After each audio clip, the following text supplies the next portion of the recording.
On July 12, 1922, police found the body of a young woman on Montecito Drive, a quiet, lonely road on the outskirts of Los Angeles. The woman was fully clothed, dressed in a beaded black dress and white slip. Her hat was found near the body. The face of the woman had been beaten in with a hammer.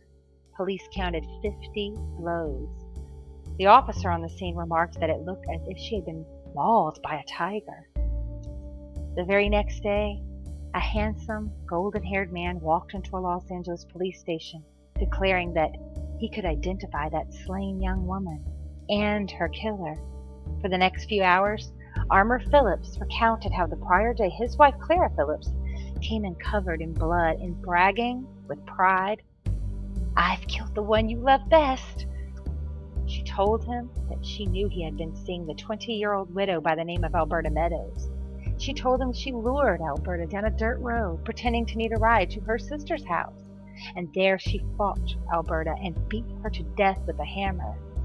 Armour denied that the girl was anything more than a minor acquaintance, but nonetheless he cleaned his wife's face, packed her clothes, helped her abandon Alberta's automobile, and sent Clara on a bus to El Paso, Texas, with promises to join her soon.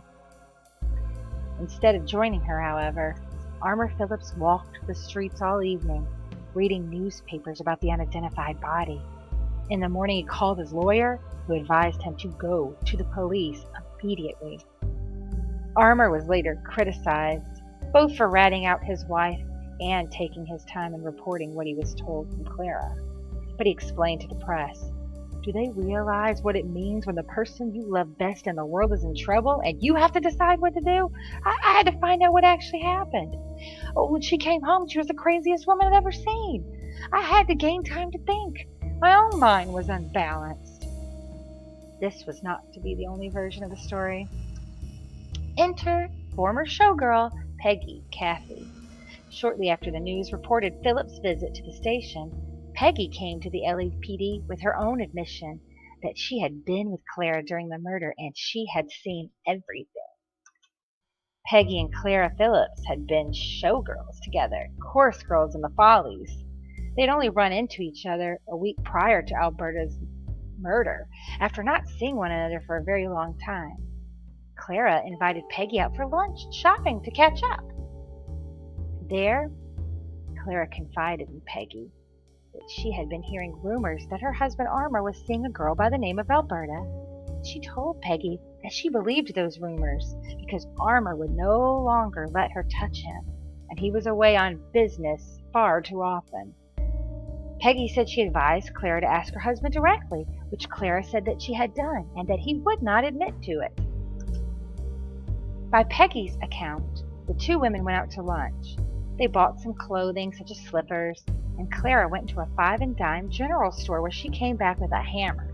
Peggy didn't think anything of the purchase at the time. Clara hatched a plan to confront Alberta.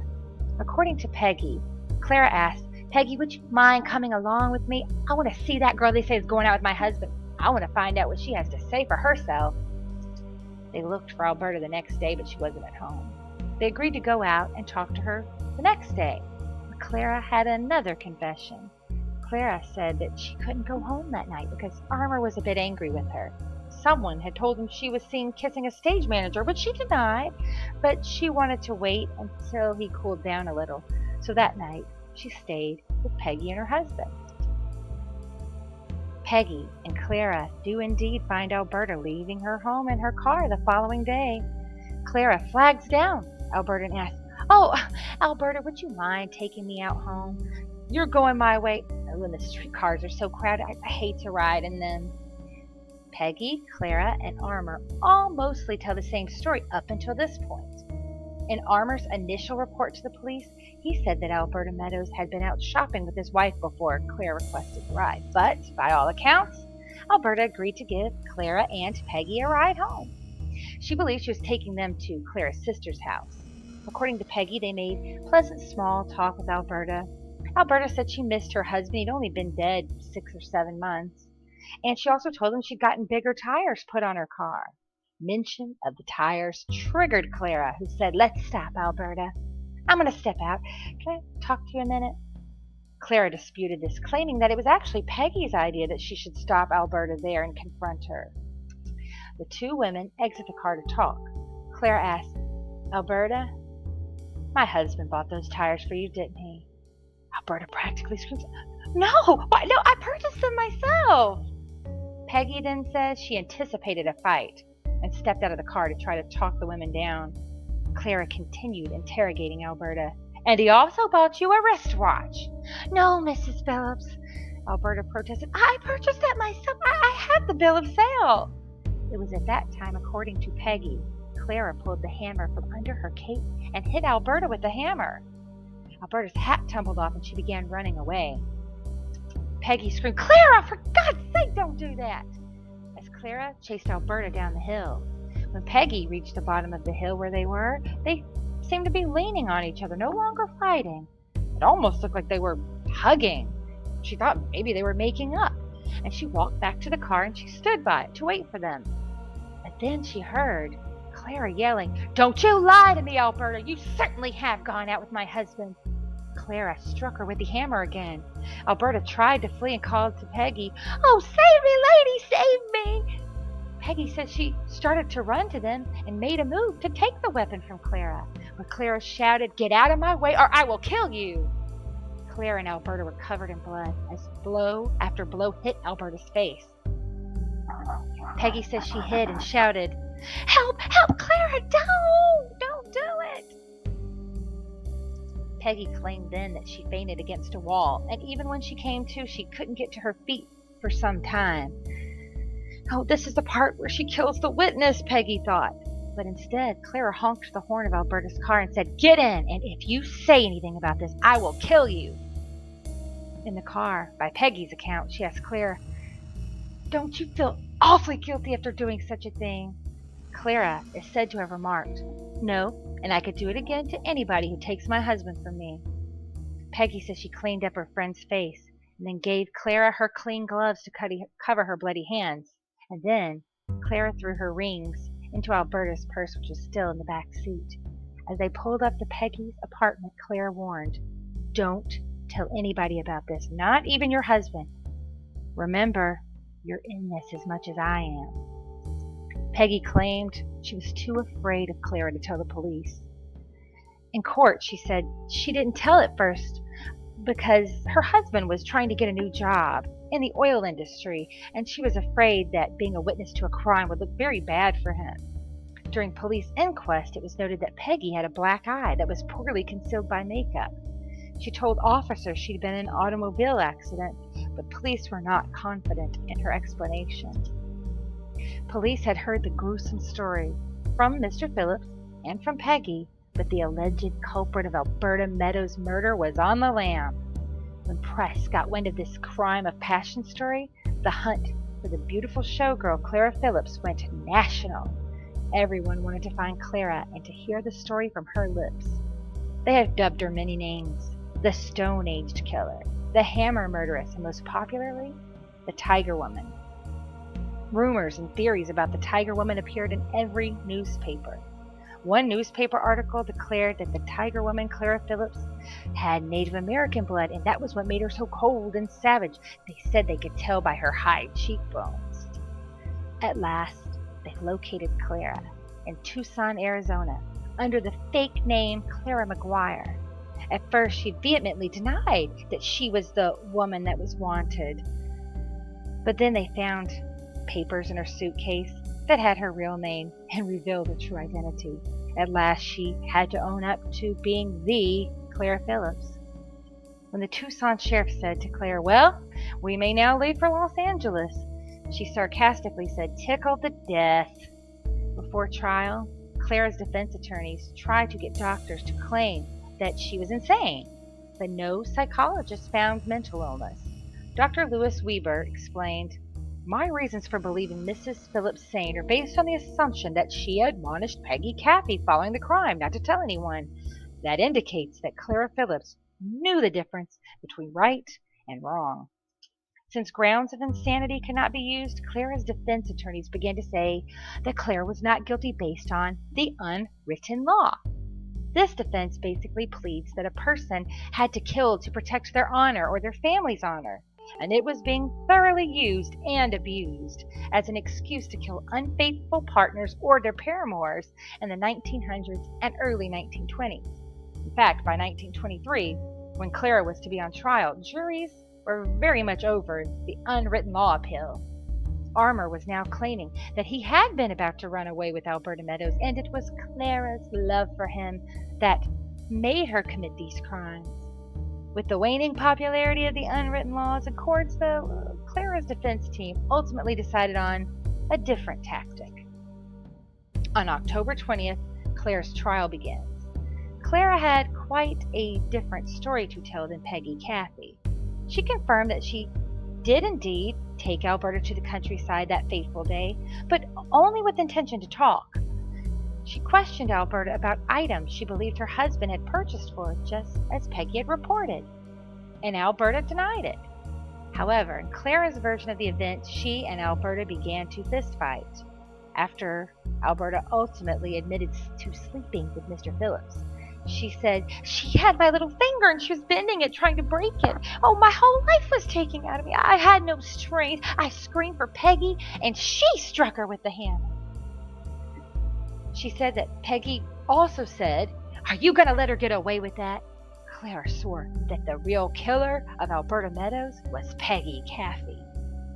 When asked if she had not confessed a different story to Armour, she said, "No, I don't remember that." Harrington, defense attorney for Clara, told the jurors her initial confession, why it could be easily explained. She had a hereditary epileptic convulsion disorder. He said, "She has the mentality of a child." During Clara's trial, a witness proclaimed she saw Clara buy the hammer. She testified that Clara quipped to the cashier that she was going to use the hammer on her husband and asked if it was heavy enough to kill someone. Clara had a playful tone, so the witness and shop attendant believed that she just had a charmingly dark sense of humor. The shop girl also corroborated the witness's testimony to a degree. She said Clara had asked if the hammer would kill a person and if it was the heaviest she had. Clara accused Peggy Cathy of being the driver that day, but Peggy denied the statement, saying, "I don't even know how to drive." Things were looking grim for Clara Phillips. All the world was talking about the case of this love-lorn glamour girl. Much of the public condemned her, but just as large a portion felt sympathetic toward the dark-haired beauty. For example, reporter Adela Rogers St. John's wrote of Clara during the trial, "For the first time in my life, I have seen a woman so utterly alone. Her eyes were like colored glass. Her face, when she turns to the slim, weak blondness of her husband who sat in the courtroom a few rows behind her, wears a smile. Her hand reaches out to touch his coat sleeve." The trial was a media circus. Fred Tremaine, father of Alberta, came to court with a woman who was not his wife. His wife was present and shouted at Fred and the minstress, "You hussy, coming to court with a married man!" But the guards had to drag her out. Fred had been arrested on larceny charges shortly after his daughter's murder. It seemed no one in Clara, Alberta, or anyone's family or circle of friends had been as wholesome and upright as they were portraying to the media.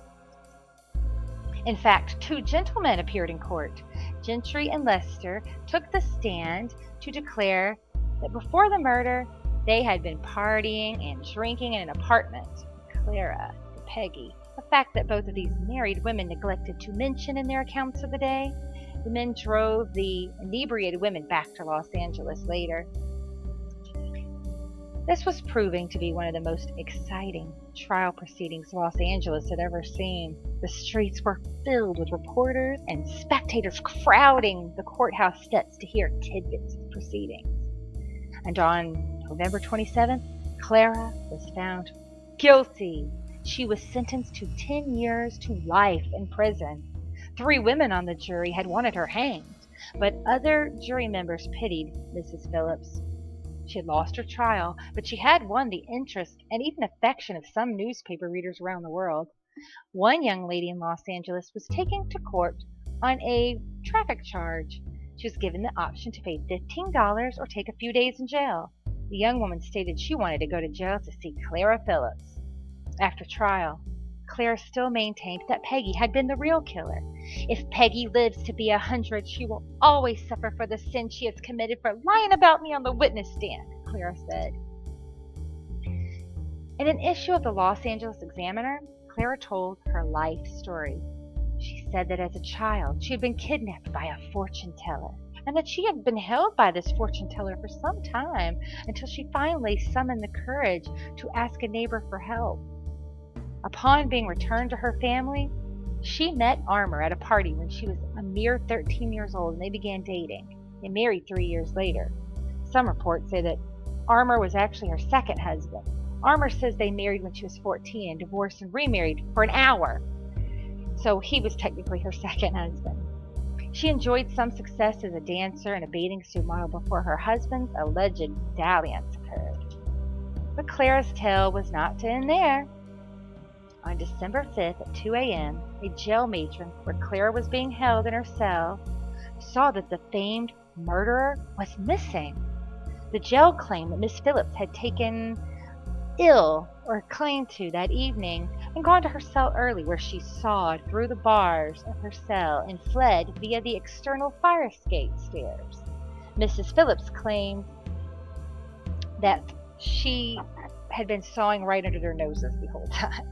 Mr. Phillips said that he didn't know about her escape or her whereabouts. Newspaper headlines spread the story of the Tiger Woman, Clara Phillips' wild escape. A hefty reward was offered for her capture, so tips were collected from the public around the globe. At last, a woman in Honduras vacationing under the name Mrs. Jessie Carson was suspected to be Clara. The Honduran authorities described her as such. Her crinkly hair is done in a pompadour. Her face is rather square and somewhat masculine. Her eyebrows are shaved and her eyes look directly and boldly into the eyes of anyone to whom she talks. She smiles easily and often, showing perfect white teeth, and there is a slight scar on her upper lip. Oh, it took a heavy interrogation for Clara to acknowledge her true identity. She had been pretending to be Mrs. Jessie Carson. Her sister Etta May, who was with her, was calling herself Mrs. Robert Young. Etta May wasn't used to police questioning, so it was she who cracked first. The police asked if she would rather die in Honduras than tell them the truth, and she said she would. She had no intention of ever going back to America. The Honduran police said it was then that Clara tried to bribe them, and Clara told them that the man with her, pretending to be her husband, Jesse Carson, had kidnapped her. She hadn't been on this escape willingly. She said that Jesse was the one who sawed through the bars of her jail cell, that he dragged her out, and then he went and got her sister at Etta May's house, and he kidnapped her too, and he took them both to Honduras against their will, and he was sexually harassing them constantly. Clara told a different story of escape upon being returned to the U.S. police custody. She said that she sawed through the bars, and she was using chewing gum to keep the bar in place until nightfall. And then she walked out of the jail with all the guards around and out the door. Mr. Carson picked her up, and then her sister, and they went to Mexico. Jesse Carson added that in Veracruz, a man named Mr. Ward gave them $80,000 to take to a Honduran revolutionary to fund an armed uprising. The plan was thwarted, and instead he was to take the money to a Mr. Harp in Guatemala. Authorities couldn't decipher if the tale of revolutionaries funding Clara's trip was true, or if it were a cover-up for the real entities behind the prison outbreak, or if it was just a figment of Mr. Carson's imagination, as he was later deemed mentally ill by prison psychiatrists. How did Clara become acquainted with Jesse Carson in the first place? Some say he was a journalist that was obsessed with her case. Others say he was a criminal hired by Armour Phillips to sneak Clara the country. He'd had a prior arrest for arson. Interestingly, in police custody, Jesse Carson also claimed to have been kidnapped as a child, though not by fortune tellers. Jesse Carson claimed that he was taken as a young boy by a Cheyenne tribe and raised by them. Now, hardened Clara was not going to confess to being the fugitive they sought quite so easily back in Honduras. She argued her identity until they promised her a new trial in Los Angeles. I mean, she didn't exactly acknowledge she was Clara Phillips there. To the press, she said, "I will not say I'm Clara Phillips, nor will I say I'm not Clara Phillips. I'm not going to say anything at all." A team from the U.S. collected an extremely excited Clara. She believed she would have the opportunity at a new trial. But unfortunately, that was not meant to be. Clara was taken straight to San Quentin. The press kept up with Clara's prison life for some time. Her beloved Armour vowed to be there the day she was released. He visited her often at first, and then less and less. Feeling abandoned, Clara slit her wrist with a safety razor. Jailers held fabric over her until medical aid arrived. After surviving the incident, Clara said to turn to religion. She was an ideal prisoner for most of her sentence. A Studley criminal known by the moniker of Handsome Tom Price became a jail messenger between the men's and women's units. He and Clara exchanged some very graphic love letters for 3 months. When the parole board found that Clara had been composing some serious smut, they denied her parole and told her she couldn't seek parole again for 2 more years. But at last, after 12 years in prison, Clara Phillips was set free. Her husband Armour was not waiting at the gates as promised. She told the press who were reporting her first moments of freedom, "Oh, he's standing by." That was untrue. Armour had gotten into much legal trouble with burglary charges and was wanted on crimes at the time of Clara's release. Her loyal younger sister Etta Mae met her at the gates, and when later pressed by the police and reporters about her husband, Clara confessed, "I never expect to have another husband." Clara only appeared in newspapers twice more, once to request permission to move to Texas to work as a dental hygienist in peace, and another time to seek a divorce from Armour with the intent of remarrying. With a new husband and a new surname, she disappeared completely from the public eye. Was Clara Phillips an attention-starved psychopath who could kill without remorse, or was she a loyal wife wrongly accused? It seemed the world would never know the real Clara Phillips. And as for the poor victim, Alberta Meadows, those who knew her believed she had never had romantic ties with Mr. Phillips. Alberta lived with her sister Lillian. They worked together at the bank as well, and her sister said of Alberta, "I knew her habits and her tastes as anyone could know them. Alberta was not that kind of girl. She lived a simple, ordinary life, especially following the death of her husband." It was corroborated by others that said Alberta rarely went out, and when she did, she took a family member with her as a chaperone.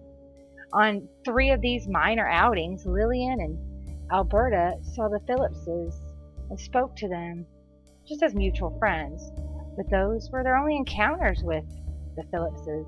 Rumor and jealousy had led to the murder of a 19-year-old girl who should have had decades to spend with her family.